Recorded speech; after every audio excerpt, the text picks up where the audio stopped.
Bom, pessoal, tipos de força. Então, agora nesse vídeo, nós vamos ver os principais tipos de força presentes. Nós já vimos nós falamos já sobre forças, falamos sobre as 3 leis de Newton, nós verificamos a verdadeira segunda lei de Newton, que nos diz que a força resultante é igual é igual à taxa de variação do momento linear e que isso é igual a força é igual a massa vezes aceleração somente quando a nossa massa ela é constante, ok? Agora nós vamos falar sobre as forças. A primeira força, pessoal, é uma força de campo, tá? Que é a força gravitacional. Então, toda vez que nós estivermos algo no campo gravitacional, ela vai existir, tá? E ela é dada pelo quê? Pelo produto da massa vezes a aceleração gravitacional, tá? Que aqui na Terra a gente adota aproximadamente como 9,81 metros por segundo ao quadrado, tá? E para onde vai ser essa aceleração gravitacional? Para baixo, né, pessoal? Toda vez que a gente derruba algo, para onde ele cai? Para baixo, tá? Então sempre vai ser no sentido, né, se a gente adotar aquele eixo padrão XY menos J, ok? Vamos para a próxima, tá? Força normal, tá? A força normal, ela é uma força de contato, tá? Então ela precisa ter contato para existir, tá? E quando ela existe? É quando eu tenho um contato entre uma superfície e outra.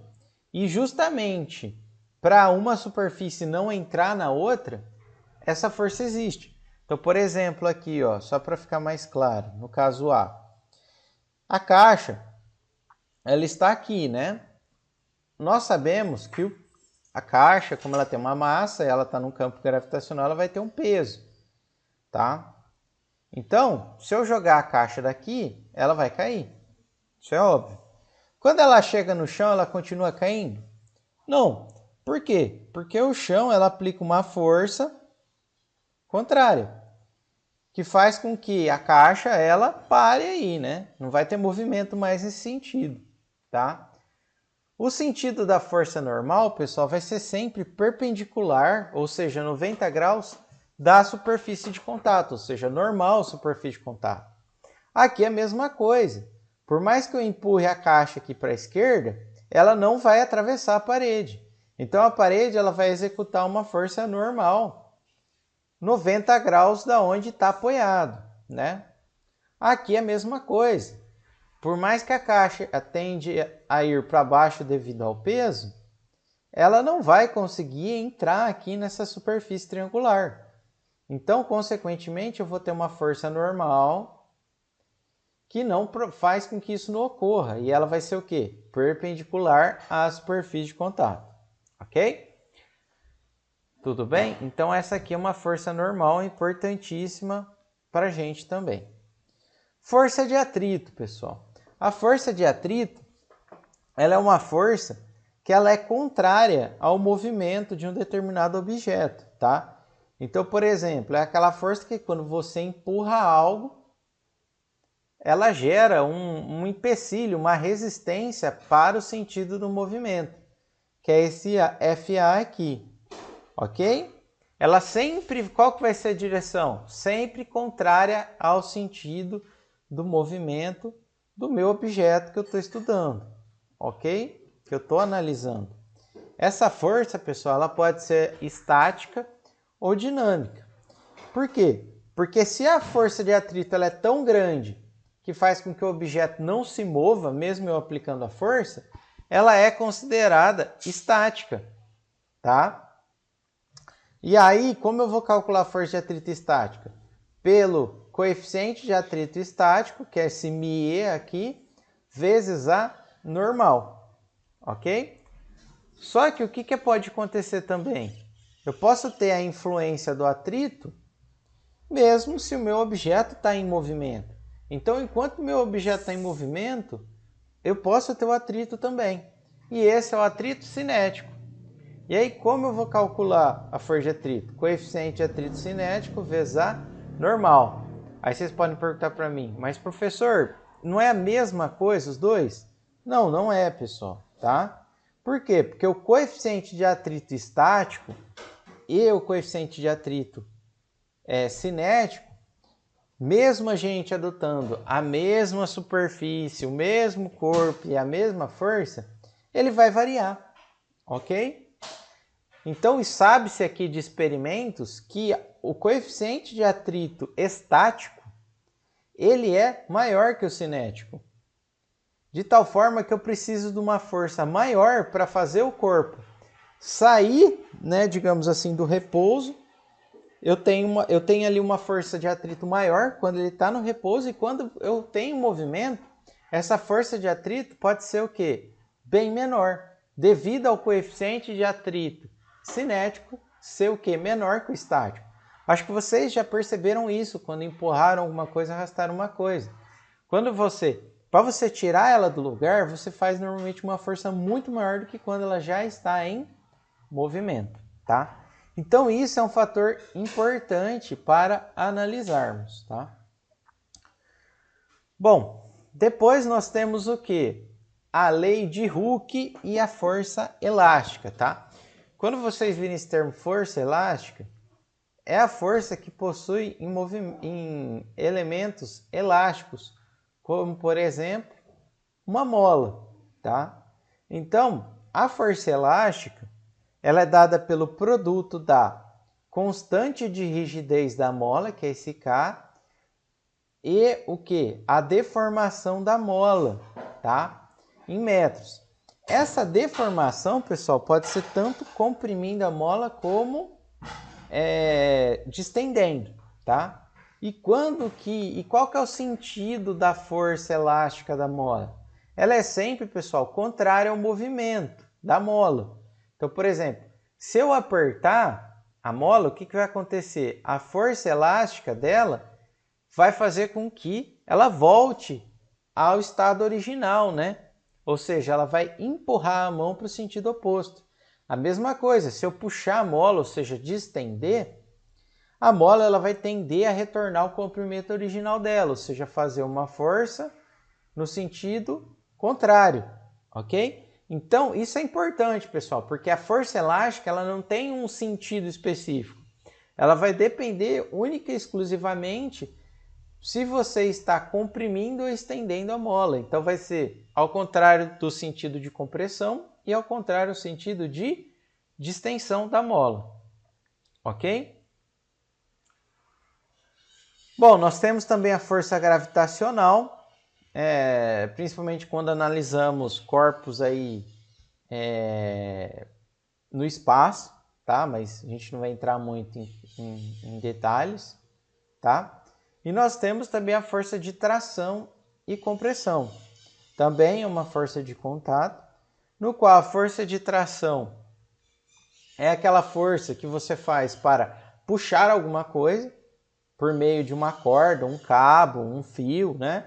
Então, por exemplo, nesse caso, precisa se aplicar uma força de tração para fazer a caixa se movimentar para a direita, tá? E a força de compressão é uma força no sentido oposto, ou seja, é quando você está comprimindo ali a barra, o fio, né? Ou o que quer que seja, tá? A força de tração e compressão, vocês vão ter sempre que tiver o quê? Uma corda, um fio, algo que sirva para puxar, tá? Ou não, né? Ou comprimir. Bom, e aí, pessoal, entendendo agora essa parte de forças, né?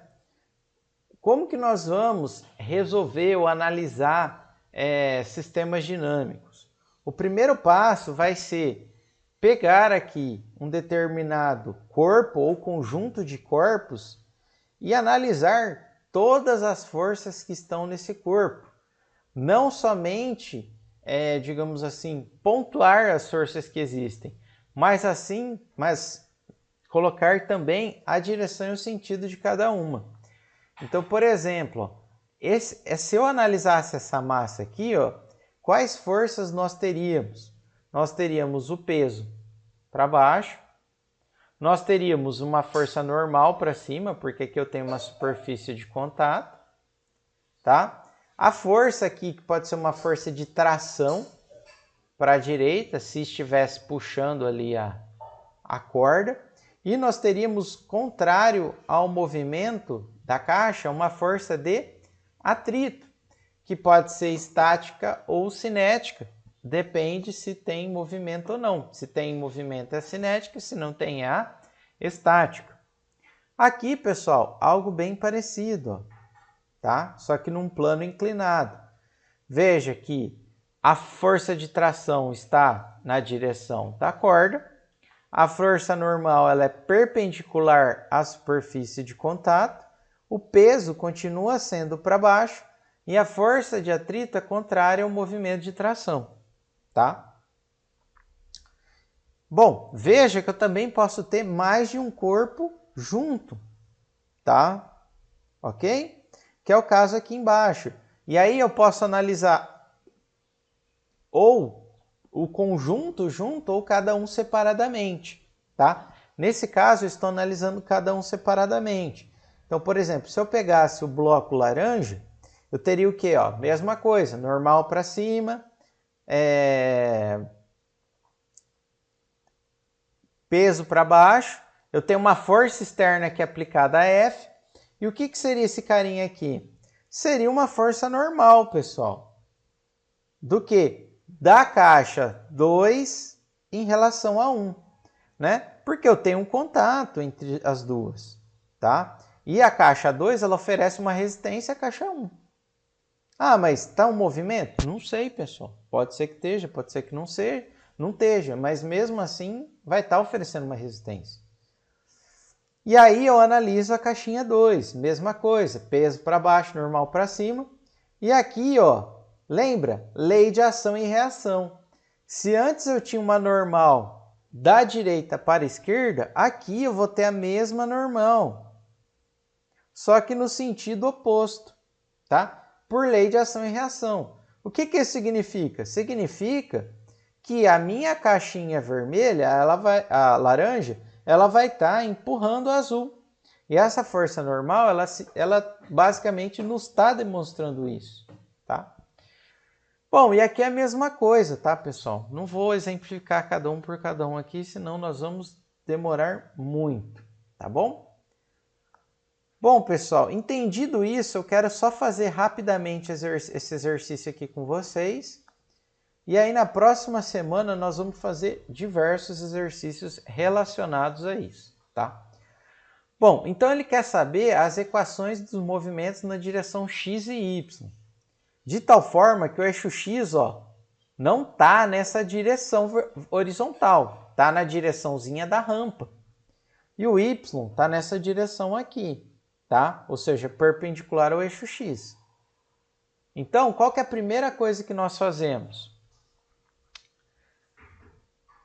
Fazemos o diagrama de corpo livre, que é o quê? Colocar o nosso sistema que a gente está analisando e escrever, colocar as forças agindo ali, incluindo as direções e sentidos, tá? Bom, pessoal, se eu tenho um bloquinho, ó, a massa é 10, para onde eu vou ter o quê? Peso. Para onde? Para baixo. Tá? Vou até pegar a retinha aqui para ficar mais certo. Então, ó, aqui eu tenho que ter o peso. Bom, o que nós temos além do peso? Nós temos a normal, porque a caixa ela não vai entrar na superfície. Qual que é o sentido da normal? Perpendicular à superfície de apoio, tá? Então, aqui nós temos a normal. Vou chamar normal de N, tá, pessoal? Para facilitar a nossa vida.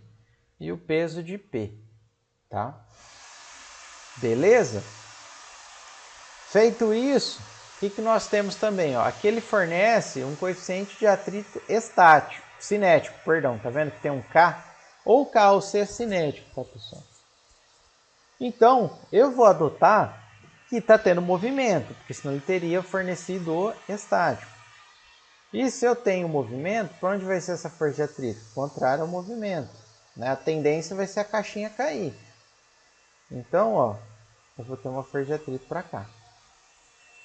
Beleza, pessoal? E aí nós não podemos esquecer das coordenadas. Que está o x para cá e o y para cá. Tá? Então, pessoal, feito isso, a gente aplica a segunda lei de Newton, tá? Quando eu aplico a segunda lei de Newton, pessoal, eu chego na equação do movimento, tá? É isso que ele quer saber. Bom, vamos lá. Vamos começar em y, por exemplo. Então, a somatória de forças em y é igual a massa vezes a aceleração na direção y. Pessoal, eu tenho uma aceleração em y. O meu sistema ele pode fazer isso aqui? Ele pode pipocar? Não pode, né, pessoal? Não pode. Por quê? Porque eu tenho a superfície de contato. Então, o que acontece? Esse carinha aqui, ele é zero. Não existe, ele não pode pipocar. Ele pode ir para cá, para cá? Pode, mas não pode fazer isso. Tá? O que eu tenho de forças em y? Eu tenho a normal, que se a gente adotar para cá positivo, ó, igual eu coloquei ali, ó, normal está no positivo. E o que eu tenho? A componente do peso. Ok? Porque o meu peso está inclinado. Tá? E aí? Qual que seria esse ângulo aqui, pessoal? Aí, pessoal, ó, só para ajudar vocês, ó, vou desenhar aqui. Ó. Vamos lá. Então, a gente tem um peso para cá. Né, ó. Eu quero saber esse ângulo aqui. Ó. Então, ó, veja ó, que se eu analisasse esse triângulo aqui, ó, o que ia acontecer? Esse ângulo aqui ele teria que ser 60 graus. Por quê? Porque se eu somar todos os ângulos do triângulo, tem que dar 180. Então, aqui é 90 mais 30, 120. Esse aqui teria que ser 60, tá? Além disso, pessoal, eu sei que a direção da normal ela é perpendicular. Ou seja, esse ângulo aqui, ó, de baixo, ele tem que ser 90 graus. Ele é perpendicular à superfície. Então, se aqui é 60 graus e aqui tem que ser perpendicular, esse ângulo aqui tem que ser 30. Os mesmos daqui, tá?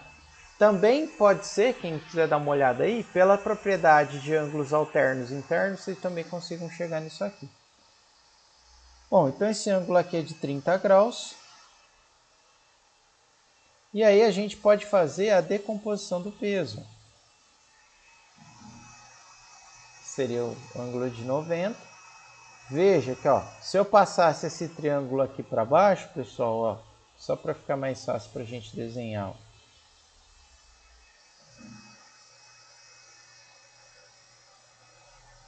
Tá, ó. Aqui, ó, seria o peso. Ó, esse cara, ele tá paralelo ao x, então aqui seria o peso em x. Aqui é 30 graus.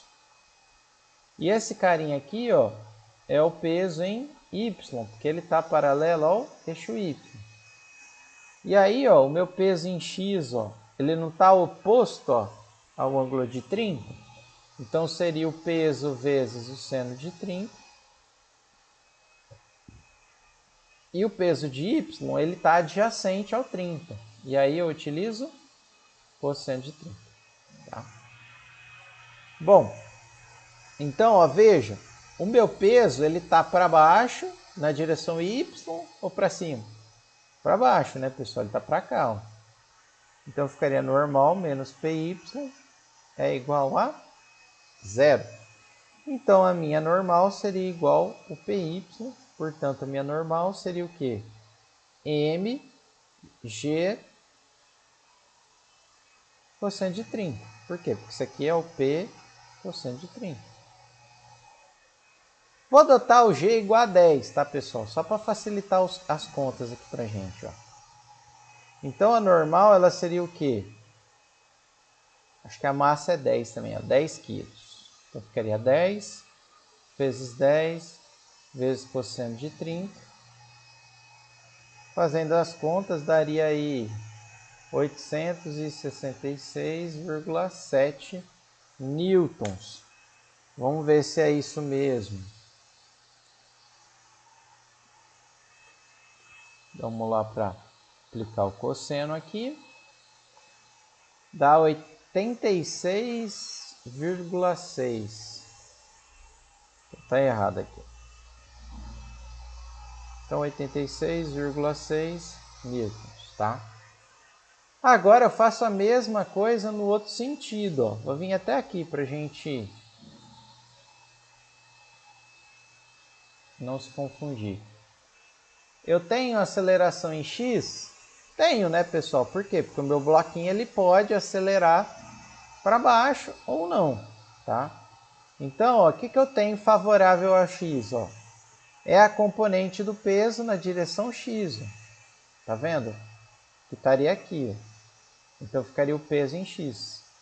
O que eu tenho outra coisa em relação a x? Tenho a força de atrito. Só que ela está no sentido contrário, ela está para cima. Né? E a gente está adotando para cá positivo. Então, menos força de atrito é igual a massa vezes a aceleração em x. A força de atrito, pessoal, para quem não se recorda, era o coeficiente de atrito vezes a normal. Massa vezes a aceleração de x. O P de x é o quê? mg 130. Menos μ. Quanto que é a normal que a gente calculou? 86,6. É igual a massa vezes a aceleração de x. Ele dá o coeficiente de atrito a 0,2. Então, ó, ficaria 10 vezes 10, seno de 30 é meio, menos 0,2 vezes 86,6. A massa é 10, né, pessoal? Então, ficaria 10 AX. Aqui ficaria 50 menos. Vamos lá. 50 menos 0,2 vezes 86,6. Vai dar 32. Essa conta aqui já vai dar 32,7 aproximadamente. É igual a 10 a x. E vai dar 3,27 metros por segundo ao quadrado. Então, por aqui, ó, eu consigo achar a aceleração do bloquinho. Beleza, pessoal? Aula que vem nós vamos fazer mais exercícios e focar nessa parte que é importantíssima de dinâmica. Obrigado e até a próxima.